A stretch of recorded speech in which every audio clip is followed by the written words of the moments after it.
Bismillahirrahmanirrahim. Assalamualaikum warahmatullahi taala wabarakatuh. Berita Al-Hijrah 21 Februari bersama saya Aziz Arifin dan berikut tajuk utama malam ini. Tiga beradik sorok 150 kg syabu. Kes buang naskah Al-Quran, 8 individu beri keterangan.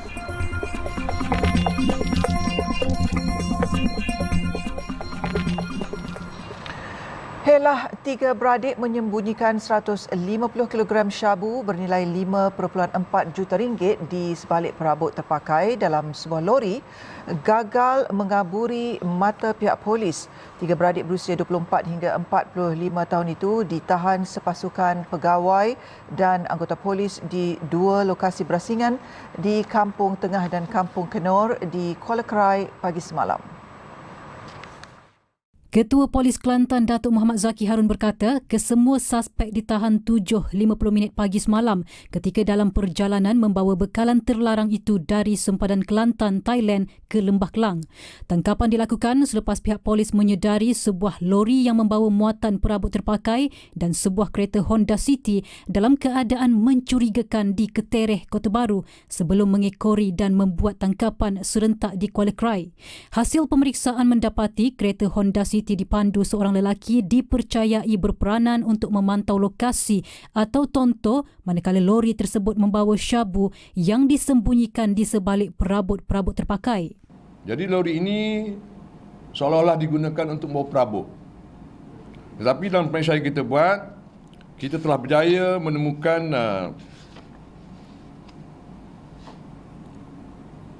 cecair yang kita percaya ketum. Dan juga kita dapati ada 6 guni dalam lori tersebut. Dalam 6 guni itu ada pula plastik hitam. Dan di dalamnya mengandungi satu plastik lain. Dan setiap plastik ini ada 25 bungkusan yang tertulis serbuk teh King Chan Shan. Mengulas lanjut, Datuk Muhammad Zaki berkata siasatan pihaknya mendapati lori yang digunakan tiga beradik untuk membawa bahan terlarang itu adalah milik keluarga mereka dan dua daripada mereka mempunyai rekod lampau melibatkan jenayah. Siasatan awal juga mendapati ketiga-tiga beradik berkenaan berperanan sebagai transporter. Bekalan dadah ini dipercayai diperoleh dari negara jiran untuk dipasarkan ke Lembah Kelang dan ia boleh digunakan seramai 1.5 juta penagih. Beliau berkata siasatan terperinci masih dijalankan bagi mengesan sindiket dadah berkenaan dan kes disiasat mengikut Seksyen 39B Akta Dadah Berbahaya 1952. Kesemua suspek direman selama 7 hari bermula hari ini. 8 individu diambil keterangan bagi membantu siasatan berkaitan kes 13 naskah Al-Quran yang dibuang di dalam longkang berhampiran Tasik Seri Murni Jinjang Sabtu lalu. Semua 8 individu terbabit berada di lokasi kejadian termasuk merakam video yang ketika ini tular di media sosial. Ketua Polis Kuala Lumpur, Datuk Azmi Abu Kasim berkata, keterangan 8 individu terbabit penting bagi membolehkan polis mengesan mereka yang bertanggungjawab. Setakat ini kita telah merakam kenyataan daripada 8 individu lah. Kita masih dalam proses siasatan. Antaranya kita pergi ke rumah ataupun masjid atau surau yang berdekatan untuk memastikan atau untuk melihat sama ada Quran itu berasal daripada rumah masjid atau surau ini. Kita juga dengan kerjasama ITIS menyemak pergerakan siapa-siapa yang mungkin boleh membantu siasatan pihak polis lah. So itu antara perkara yang sedang kita uruskan dalam siasatan ini. Beliau berkata demikian pada sidang media selepas merasmikan program KL Corps Night Ride Polis Kuala Lumpur. Datuk Azmi berkata pihaknya turut melakukan pemeriksaan rakaman kamera litar tertutup CCTV di sekitar lokasi kejadian bagi membantu siasatan. Semua 13 naskah Al-Quran tersebut telah dihantar ke Jabatan Kimia untuk dianalisis. Ahad lalu, polis menerima laporan berhubung kejadian buang Al-Quran daripada seorang wanita berusia 52 tahun. Remaja yang dilaporkan hilang ketika mandi di pantai Teluk Cempedak semalam ditemui terdampar di pantai Tembeling Resort. Mayatnya ditemukan 2.40 petang tadi, kira-kira 3 km dari lokasi kejadian. Pengarah Angkatan Pertahanan Awam APM Pahang, Encik Adam A. Rahman berkata, orang awam yang berada di lokasi menemui mangsa dan memaklumkan kepada pihak berkuasa. Sepasukan anggota penyelamat bergegas ke lokasi dan mayat kemudian diserahkan kepada polis sebelum dibawa ke Hospital Tengku Ampuan Afzan. Susulan penemuan itu, operasi mencari dan menyelamat SAR mangsa ditamatkan kira-kira jam 3 petang tadi. Dalam kejadian kira-kira jam 3 petang semalam, Muhammad Iqmal Hakim Ahmad, 20 tahun, dilaporkan hilang ketika mandi di pantai berkenaan bersama 2 lagi rakannya.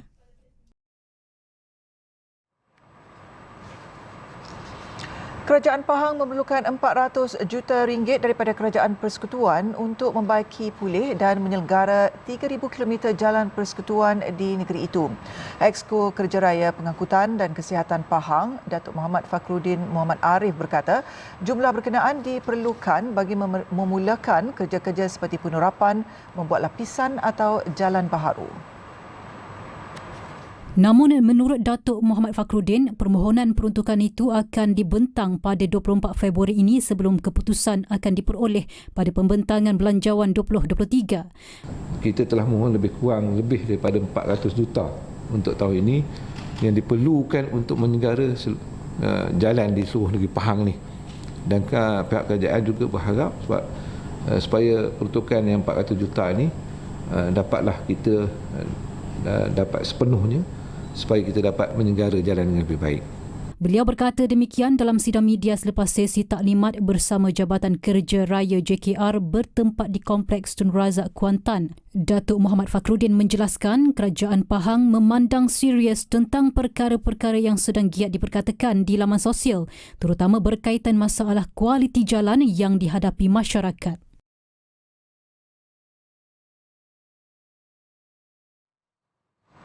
Jabatan Perlindungan Hidupan Liar dan Taman Negara Perhilitan menangkap 2 harimau kumbang dalam tempoh seminggu di Kompleks Perikanan Darat Banding, Perak. Harimau kumbang kedua ditangkap menerusi satu operasi kira-kira 8.30 malam di kompleks itu selepas spesies sama ditangkap di lokasi sama pada Rabu minggu lalu.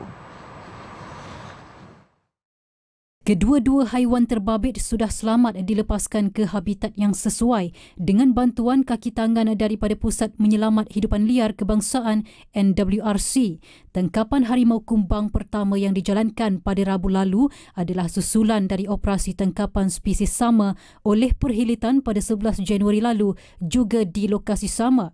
Pada 11 Januari lalu, harimau kumbang betina seberat 16 kg selamat dipindah dari kompleks sama dan dilepaskan ke habitat yang sesuai oleh NWRC Sungai selepas ia memasuki perangkap yang dipasang dalam kawasan kompleks sejak 4 Januari lalu.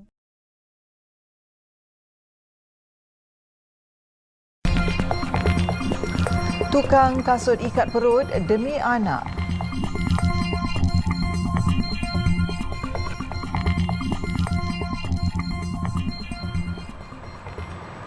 Alhamdulillah, bertemu kembali. Hampir 33 juta ringgit diperuntukkan Lembaga Zakat Selangor LZS bagi membiayai persiapan persekolahan anak-anak asnaf, fakir miskin dan mualaf di negeri itu. Ketua Pegawai Eksekutif Lembaga Zakat Selangor Muhammad Sabirin Muhammad Sarbini berkata, manfaat bantuan itu telah disalurkan kepada lebih 33,000 ketua keluarga asnaf yang berdaftar dengan LZS, terutamanya dalam menyediakan kelengkapan persekolahan dan menampung kos yuran untuk anak-anak mereka.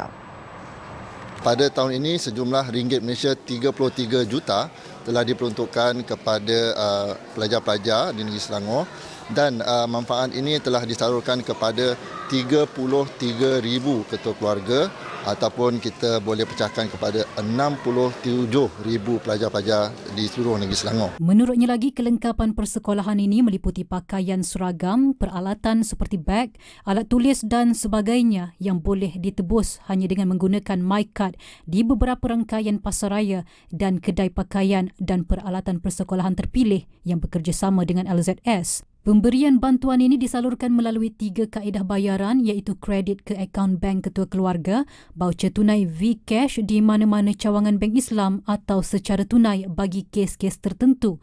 Dalam pada itu, para penerima mengucapkan kesyukuran atas bantuan yang diterima.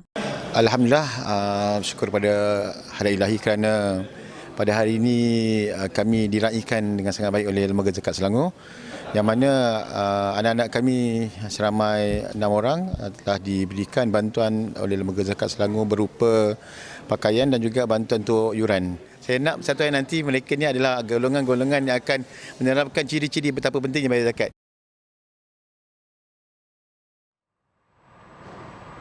Seorang bapa tunggal di Johor cekal menyara 4 anak kecil meskipun pendapatan hanya sekadar dapat menampung makan dan minum. Adakala Muhammad Khairul Nizam Muhammad Tamiz yang bekerja sebagai tukang kasut terpaksa mengikat perut. Menurut Khairul, pendapatannya tidak tetap berikutan tren orang ramai yang lebih gemar membeli kasut baharu berbanding membaik kasut rosak. Namun keperluan anak-anak sentiasa diutamakan. Walaupun ada kalanya dia terpaksa menahan lapar dan dahaga asalkan perut anak yang berusia 1 hingga 8 tahun itu dapat dipenuhi. Dia ada dalam satu hari tu dalam tak dapat pun dalam 50, itu bayar bini je lah. Tu yang makan saya ikhtiar lain, tak mak ke macam tu. Dengan kerja dia ada kan, nak bagi orang pun tak cukup duit kan nak bagi, nak suruh orang jaga. Bapa tunggal berusia 24 tahun itu mengakui hidupnya semakin lara selepas berpisah dengan isteri pada Mac tahun lalu. Namun dia tekad untuk mengurus 4 anaknya. Khairul menjelaskan kesemua anak itu terpaksa dibawa ke tempat kerja yang terletak di kaki 5 berhadapan sebuah bank di Taman Johor Jaya, Johor Bahru kerana dia tidak mampu untuk membayar iuran taska atau pusat jagaan kanak-kanak. Bagaimanapun, menurutnya, sejak November tahun lepas sehingga kini, dia hanya membawa 2 anak lelaki yang berumur 3 dan 6 tahun bersamanya, manakala 2 lagi anak perempuannya berusia 8 dan setahun dihantar kepada bekas isteri untuk dijaga. Menurut Muhammad Khairul Nizam, dia kini tinggal bersama keluarga kandungnya di Taman Puteri Wangsa, Johor Bahru. Ibunya bekerja menjual kuih muih secara kecil-kecilan dan bapanya juga bekerja sebagai seorang tukang kasut di hadapan sebuah pasaraya di Taman Johor Jaya.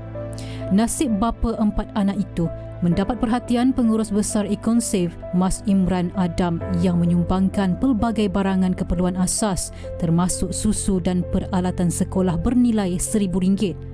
Ini hari kita ada bagi sumbangan voucher bernilai RM1,000 kepada Encik Nizam ni kan, untuk membeli barangan kelengkapan sekolah anak dia, pakaian dan juga barangan-barangan kering lah untuk kegunaan harian lah. Jadi cerita pada Encik Nizam ni kita dapat daripada orang luar, daripada viral yang mengatakan dia bawa anak dia 4 orang kan untuk menjahit kasut kan. Jadi hari ini kami bagi voucher ni harap dapat meringankan sikitlah bebanan dia untuk menyara 4 anak dia tu. Kisah Khairul pernah tular di media sosial menerusi satu rakaman video berdurasi 31 saat yang memaparkan bapa tunggal itu gigih mengurus termasuk mendodoikan anak-anak kecilnya sambil membaiki kasut. Orang ramai yang ingin menghulurkan bantuan boleh menghubungi Muhammad Khairul Nizam menerusi talian 011 7007 1316 atau menyalurkan bantuan melalui akaun CIMB Bank miliknya yang tertera.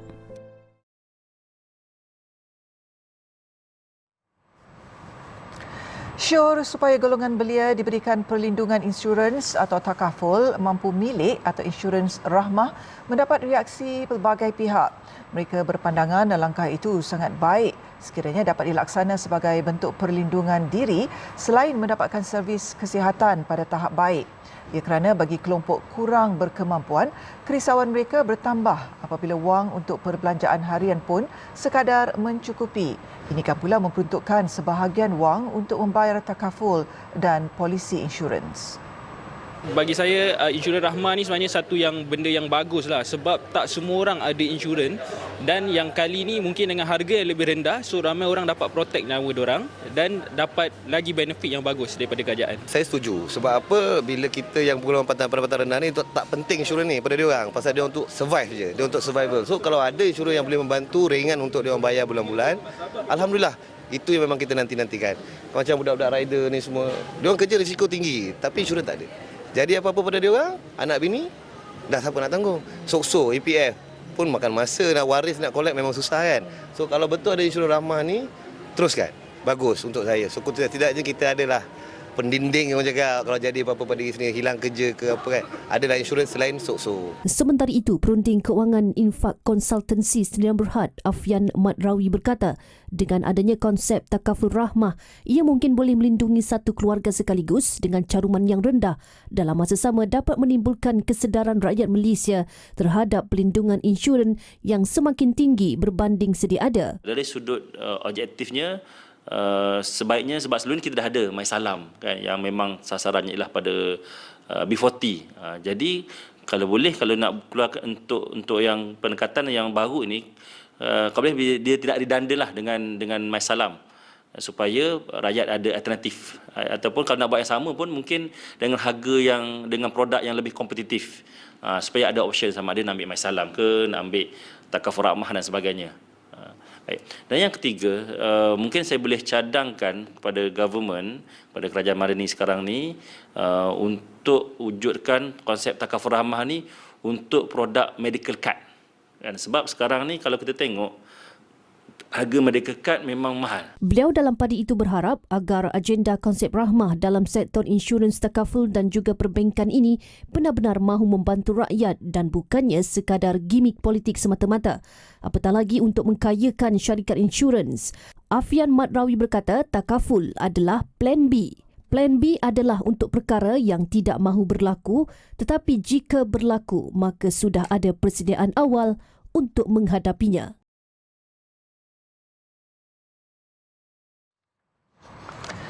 Malaysia merekodkan 434,197 ketua isi rumah KIR tergolong dalam kelompok miskin dan miskin tegar, ditambah negara terus mengalami tekanan kos sara hidup yang tinggi akibat inflasi. Rakyat meletakkan harapan yang terlalu tinggi pada pembentangan semula bajet 2023 yang akan diumumkan Perdana Menteri Datuk Seri Anwar Ibrahim pada 24 Februari ini, terutama dari sektor ekonomi, pendidikan dan kesihatan. Ekonomi Malaysia ni semakin baiklah, sebab sekarang ni banyak gelandangan, banyak orang tak dapat kerja. So ekonomi kena baik dulu lah. Bila ekonomi baik, lepas tu kita punya belanjawan pun okey. So kuranglah risiko untuk rakyat-rakyat kita menderita ke golongan-golongan bawah ni yang kurang pendapatan ni terjejas. Sebab sekarang ni memang banyak terjejas bang. Banyak sangat. Tu harap macam tu lah, harap belanjawan 2023 ni lebih baik daripada tahun-tahun sebelum ni. Kita naikkan lagi sistem pendidikan dekat Malaysia ni, supaya, sebab saya tengok banyak pelajar dekat Malaysia ni dah semakin menjauh sebabkan sistem pembelajaran online sebelum ni. So banyak yang dah mula tak datang sekolah. So saya harap kerajaan kali ni tekankan lebih untuk bagi diorang semangat baru supaya diorang dapat belajar dekat sekolah dengan lebih seronok. Terutamanya untuk fasiliti kesihatan. Memang ada macam ada yang baru kan itu buah, tapi saya tengok dari di mana-mana hospital kerajaan khususnya memang the patient tu memang congested, sangat-sangat ramai walaupun kita tambahkan fasiliti kesihatan. So mungkin dari segi kerajaan mungkin upgradekan lagi atau mana-mana lah yang mana hospital ke, ataupun adakan lagi yang fasiliti kesihatan yang membantu untuk kurangkan kesesakan di hospital kerajaan lah contoh. Tambah mereka, jika tiga sektor ini dapat distabilkan, rakyat lebih mudah dan tidak terjejas dengan adanya bantuan dan peningkatan daripada sektor-sektor terpenting negara. Seiring dengan kemunculan aplikasi digital yang semakin berkembang pesat, TV Al-Hijrah yang sinonim dengan kandungan Islamik memanfaatkan sepenuhnya platform digital untuk menyebarkan dakwah. Selain komited untuk mengekalkan capaian tontonan di medium televisyen, stesen itu juga optimis untuk menambat hati anak muda menerusi program kreatif dan interaktif. Ketua Pegawai Eksekutif TV Al-Hijrah Namanzi Haris berkata, biarpun bersaing dengan gergasi media lain, TV Al-Hijrah kini giat mempelbagaikan kandungannya di platform digital agar terus kekal relevan sepanjang zaman.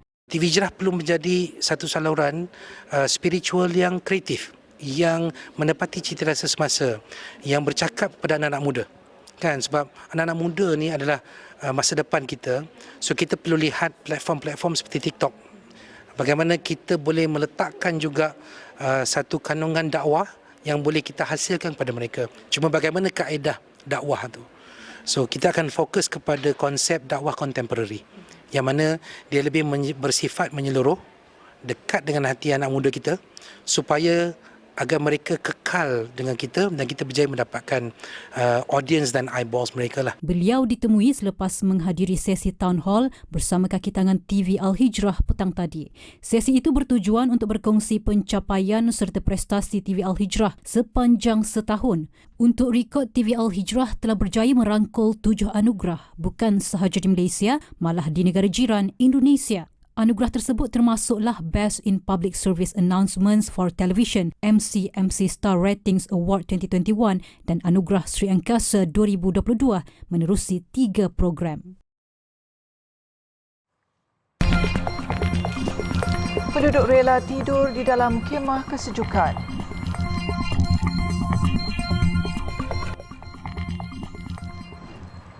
Alhamdulillah, bertemu kembali kita ke perkembangan luar negara. 2 minggu selepas dilanda gempa bumi kuat yang mengorbankan lebih 47,000 nyawa, wilayah selatan Turkiye dan utara Syria sekali lagi dilanda gempa. Dengan gegaran 6.4 Richter, bencana terbaru itu mengorbankan 6 nyawa dan mencederakan lebih 300 mangsa setakat ini. Penduduk di wilayah Hatay dan utara Syria panik selepas gegaran dirasai pada jam 8.04 malam waktu tempatan. Gegaran kuat turut dirasai di Antakya dan Adana yang terletak sejauh 200 km arah utara dari pusat gempa. Agensi Pengurusan Bencana Turkiye melaporkan gegaran susulan berkuatan 5.8 Richter dirasai 3 minit selepas gegaran pertama. Agensi itu turut melaporkan 2 lagi gegaran dengan magnitud 5.2 Richter 20 minit selepas gegaran pertama. Gegaran kuat telah mengakibatkan beberapa buah bangunan runtuh. Ahli seismologi sebelum ini telah memberi amaran gempa pada 6 Februari lalu berkemungkinan mencetus lebih banyak gempa di rantau berkenaan. Orang ramai juga dinasihati agar menjauhi bangunan rosak yang berkemungkinan runtuh. Dalam pada itu, ketakutan terus menyelubungi penduduk di Azaz, Syria. Mereka lebih rela berkemah di jalanan dalam kesejukan daripada menduduki bangunan kediaman yang mungkin runtuh bila-bila masa. Menceritakan kembali detik cemas terbaru ini, penduduk Azaz yang masih trauma segera meninggalkan kediaman setelah kediaman mereka bergegar. Ada yang menjerit dan menangis. Mangsa gempa menyifatkan gegaran terbaru ini menunjukkan bahawa keadaan masih belum selamat. Mereka tidak mahu menerima nasib sama dengan mangsa gempa yang tertimbus hidup-hidup dalam bangunan kediaman sendiri. Justru mereka tiada pilihan selain membawa ahli keluarga termasuk kanak-kanak dan bayi berkemah di luar dengan hanya unggun api untuk menghadapi kesejukan. Ada juga yang menjadikan kenderaan sebagai tempat perlindungan.